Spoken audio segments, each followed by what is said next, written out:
My YouTube family. Radhe Radhe, जय माता दी, जय श्री कृष्णा। कैसे हैं आप सभी? तो welcome back to my channel. और अभी मॉर्निंग का टाइम हो रहा है, तो जस्ट यहाँ पर मैं बनाने जा रही हूँ लंच, और साथ ही साथ मैं अपने किचन को भी आज लगाऊंगी, सजाऊंगी, क्योंकि काफ़ी दिन हो गए हैं और मैं टालती जा रही थी, क्योंकि यहाँ पर मेरा मन बिल्कुल भी नहीं लग रहा है। तो इस वजह से मैं कोई भी काम सही से नहीं कर रही थी। लेकिन फिर मैंने सोचा कि अब रह तो रही हूँ, जब तक हूँ तब तक तो मुझे अच्छे से रहना ही पड़ेगा। तो मैंने कहा चलो ठीक है, फिर अपने आप को ठीक भी किया मैंने। तो चलिए, ये सारी बातें तो मैं बाद में करूँगी। यहाँ पर मैं अभी आपको बताती हूँ, मैंने रात में साबुत मूंग दाल होती है ना, उसको भिगो दिया था, और आज मॉर्निंग में इसकी मैं दाल बना रही हूँ। और साबुत मूंग दाल की जो दाल बनती है ना, तो बहुत ही ज़्यादा टेस्टी बनती है। तो अगर आप लोगों ने ट्राई नहीं किया है तो ज़रूर कीजिएगा। तो रात में मैंने ये दाल भिगोई हुई थी। ये देखिए, मैं आपको पास से दिखा रही हूँ, ये साबुत मूंग दाल है। मॉर्निंग में इसको वॉश करके, और अच्छे से वॉश करके, और मैंने इसको जैसे दाल बनाते हैं ना, वैसे ही बनने के लिए रख दिया है। आप चाहे तो जैसे राजमा वगैरह बनाते हैं ढेर सारा मसाला डाल के, वैसे भी बना सकते हैं और ज़्यादा टेस्टी लगेगी। लेकिन मैं इसमें सिर्फ मसाले डाल के बनाऊंगी, प्याज लहसुन वगैरह नहीं डालूंगी। यहाँ पर देखिए, मैंने मूंग दाल में ऐड कर दिया है हल्दी, धनिया पाउडर, और लाल मिर्च पाउडर ख़त्म हो गया था तो मैंने चिली फ्लेक्स ऐड कर दिया है। साथ ही साथ ऐड कर दिया है गरम मसाला और नमक। अब मैं इसमें जैसे नॉर्मल दाल बनाने के लिए प्रेशर लेते हैं ना, बस उसी तरह से इसको धीमी आंच में रख दूँगी। और जब से मैं यहाँ पर आई हूँ तो मेरे जो ब्लॉग्स हैं ना, वो डेली नहीं आ पा रहे हैं। मैं डेली अपलोड ही नहीं कर पा रही हूँ, ना ही शूट कर पा रही हूँ, ना ही अपलोड कर पा रही हूँ। तो दिमाग में है ना, तो अभी मेरा बिल्कुल भी मुझे समझ में ही नहीं आ रहा है कि मैं क्या करूँ क्या ना करूँ। फिलहाल वो सारी बातें एक तरफ है। एक चीज जो टेंशन दे रही थी ना, तो उससे मैंने खुद में अपने आप को शांत किया, और मैंने सोचा जो भी है, और उसी में मुझको अब ये भी एक जो मेरी लाइफ है ना, हमारी लाइफ है, लाइफ का पार्ट है, ये सब चीजें देखनी है और इनको निभाना भी है। तो फिर मैंने कहा टेंशन करके मैं कुछ भी नहीं कर पाऊंगी। तो मैंने सोचा चलो दिमाग को थोड़ा शांत करते हैं, और पॉजिटिविटी और एनर्जी के साथ में कुछ करने की कोशिश करते हैं। एडजस्टमेंट और कंप्रोमाइज, जिसे कहते हैं ना कि जिंदगी में कंप्रोमाइज एडजस्टमेंट करने ही पड़ते हैं। और हालांकि इतनी बड़ी कोई प्रॉब्लम नहीं है, पर जो दो प्रॉब्लम है ना, वो बहुत ही ज्यादा हेडेक वाली हैं। तो उन्हीं प्रॉब्लम की वजह से मुझे बहुत ज्यादा मैं इरिटेट हो रही थी। तो मैंने सोचा चलो अब ये सब चीजें जो हैं, तो कहते हैं ना कि पार्ट ऑफ लाइफ, तो चलिए इनसे भी जीतते हैं। और शायद भगवान ने कुछ बहुत ही अच्छा सोच रखा हो हमारे लिए, तो इस वजह से शायद ये सारी चीजें हैं। तो देखते हैं। फिलहाल किचन को सेट कर रही हूँ। जैसा कि मैंने आप लोगों को पिछले ब्लॉग में बताया था कि गर्मी देखिए क्या हाल है। पिछले ब्लॉग में मैंने आप लोगों को बताया था कि मैं जो मैंने नए कंटेनर सेट मंगाए हुए हैं ना, तो उनको मैं नहीं सेट करूंगी। ये जो पुराने वाले कंटेनर सेट है ना, इसी में मैं अपनी किचन को लगाऊंगी। तो मैं बस वही करने जा रही हूँ, इन्हीं में अपनी किचन को फिर से सजाने जा रही हूँ पहले के तरीके। और साबुत मूंग की दाल बना रही हूँ। ये देखिए, मेरा मन था मूंग स्प्राउट खाने का, स्प्राउट करके, लेकिन फिर मैंने कहा चलो ज्यादा है तो थोड़ी दाल भी बना लेते हैं। अच्छा, साबुत दाल की आपने कभी खाई है? साबुत दाल की रेसिपी बनाई है कभी? बहुत ही ज्यादा टेस्टी लगती है। जैसी मूंग होती है वैसी लगती है, पर साबुत दाल की थोड़ी बात ही अलग होती है। इतनी मैंने साबुत मूंग बचा ली है, क्योंकि मैं इसको स्प्राउट करूंगी। थोड़े चने भी भिगो दूंगी। गर्मी है, गर्मी में ये सब चीजें जल्दी हो जाती हैं, स्प्राउट जल्दी हो जाती हैं। और फिलहाल एक तरफ खाना बन रहा है, और बाकी की मैं अपनी तैयारी भी करती चल रही हूँ, क्योंकि नाश्ता हो गया था। नाश्ते में सैंडविच बनाया हुआ था, और गर्मी इतनी ज्यादा है कि कुछ भी करने की हिम्मत नहीं हो रही है। तो मैंने सोचा चलो दाल और रोटी बना लेती हूँ। वैसे भी साबुत मूंग दाल थोड़ी हैवी हो जाती है, अच्छी लगती है। तो चलिए किचन को लगाना स्टार्ट करते हैं। और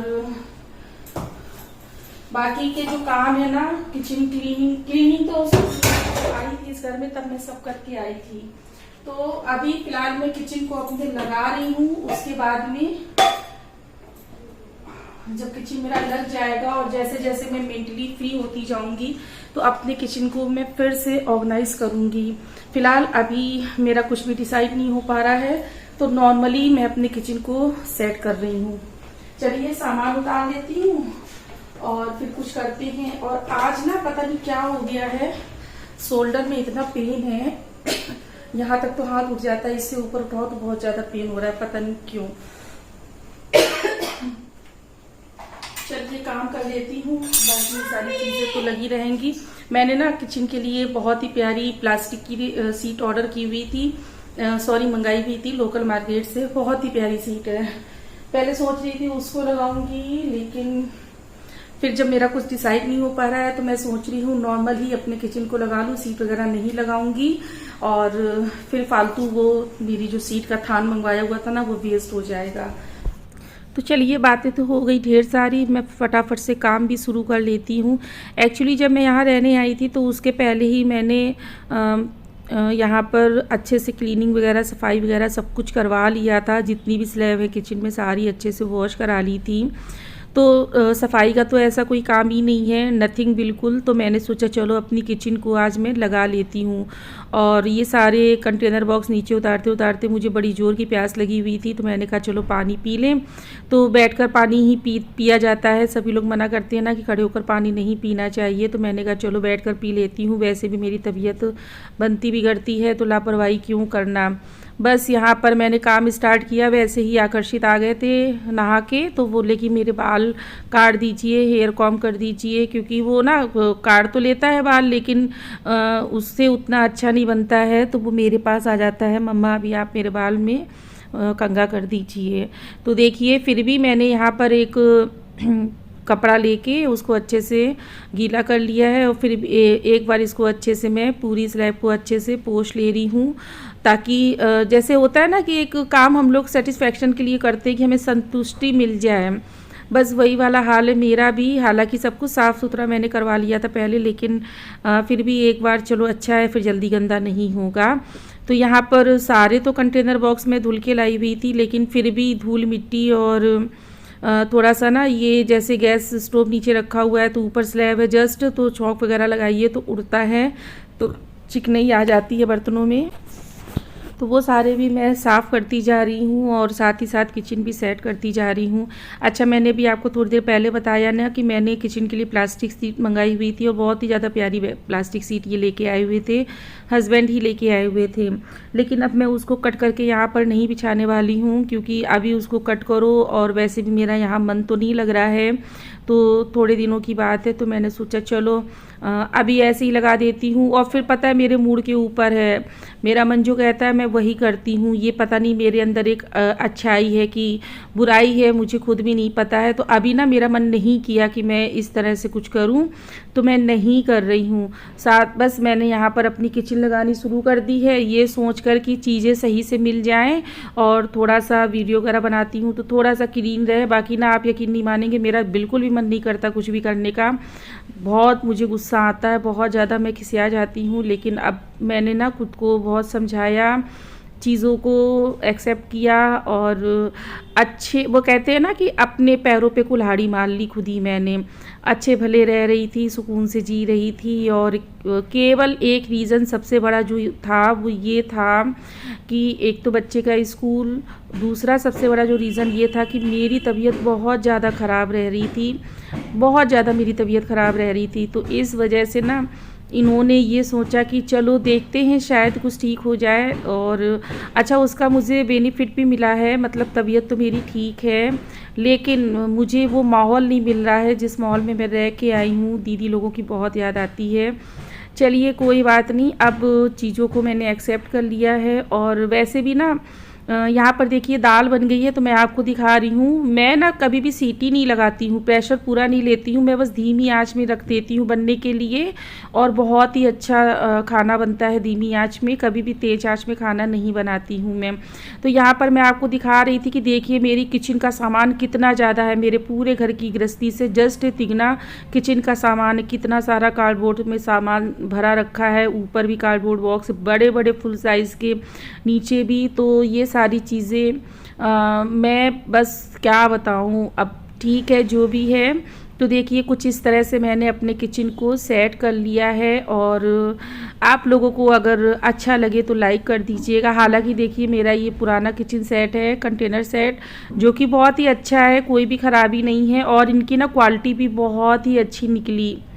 लेकिन बस मेरा मन कर गया तो मैंने नया कंटेनर सेट ऑर्डर कर लिया, और मंगाने के बाद अब मैं उसको लगा भी नहीं रही हूँ, क्योंकि मैं आप लोगों को बता दूँ कि अभी मेरी कोशिश जारी है बराबर की, बहुत जल्द से जल्द हम अपने घर की तैयारी करेंगे, अपने घर को लेने की और अपने घर में जाने की। तो फिर मैंने इसीलिए चीज़ों से कंप्रोमाइज़ कर लिया कि चलो कोई बात नहीं, क्योंकि अब रेंटेड हाउस मुझे नहीं चाहिए किसी भी कीमत पे, मुझे अपना घर चाहिए। तो बस उसी की तैयारियों में अब पूरा फोकस है हम लोगों का। तो इन्होंने भी बहुत ज़्यादा समझाया कि थोड़ा सा एडजस्टमेंट कर लो। हालांकि एडजस्टमेंट की इतनी बड़ी कोई प्रॉब्लम भी नहीं है, लेकिन मुझे वो माहौल नहीं मिल रहा है जिस माहौल में मैं रह के आई हूँ। मुझे वहाँ की अभी भी इतनी याद आती है, ऐसा लगता है ना जैसे कि वो मेरी अपनी चीज़ थी। इतना ज़्यादा मैंने वहाँ पे जाके अपने हिसाब से सब कुछ किया, और अपनी बालकनी भी सजाई, अपने पेड़ पौधे लगाए, इतनी केयर की। कभी ये एहसास नहीं हुआ कि हम लोग रेंटेड हाउस में रहते हैं। तो चलिए, बस ये था कि कुछ रिश्ते भगवान जोड़ देते हैं, और किस्मत में उनसे मिलना लिखा हुआ था। तो इस थ्रू मतलब रेंटेड के थ्रू हम लोग उनसे मिले।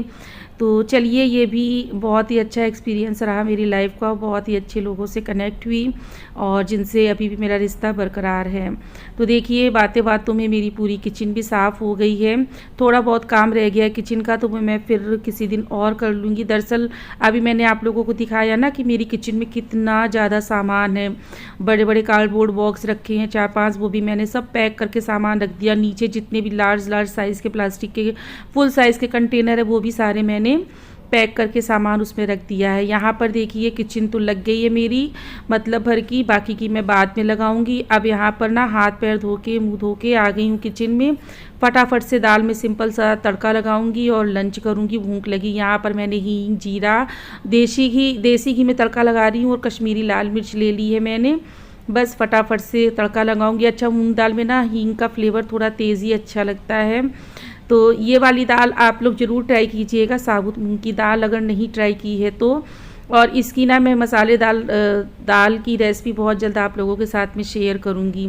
ये गया तड़का दाल में, और मैंने क्या किया था, एक हाथ से कैमरा पकड़े थी, एक हाथ से तड़का लगाया। तो जो ये स्पून है ना, इसको मैं अच्छे से दाल में मिला नहीं पाई थी, तो बाद में मिला रही हूँ। ये देखिए कितनी टेस्टी लग रही है, खाने में भी बहुत टेस्टी बनी हुई थी। तो चलिए, अब पैरों में कुल्हाड़ी तो मार ली है, अब चीज़ों को एक्सेप्ट करके मैं नए सिरे से अपनी ज़िंदगी को जीना शुरू करती हूँ। और ये रही दाल, तो फटाफट से थाली लगा लेती हूँ। ये भी आ गए हैं, तो सबसे पहले इनकी थाली लगा देती हूँ। और मैंने ना आजकल रोटी वगैरह बिल्कुल अवॉइड कर रखी है, 24 घंटे में 1 या 2 रोटी खा लूँ तो बहुत बड़ी बात है। और भीगे हुए चने, स्प्राउट, मूंग दाल, ये सब चीज़ें मैंने लेनी शुरू कर दी हैं, क्योंकि मुझे अपना वेट भी कम करना है। दाल में मैंने ऐड कर दिया ढेर सारा देसी घी, गर्मा गर्म चपाती, राइस। आज का लंच बहुत ही सिंपल है, क्योंकि इतनी गर्मी है और मैंने इतना सारा काम किया कि मैं थक गई, तो मैंने सब्जी ही नहीं बनाई। और ये रहे दाल के पापड़। दाल के पापड़ मुझे बहुत पसंद है, मेरे घर में सभी को पसंद है। आज का वीडियो आप लोगों को किसी भी रीज़न में पसंद आया हो तो like, share and subscribe. Bye bye, Radhe Radhe.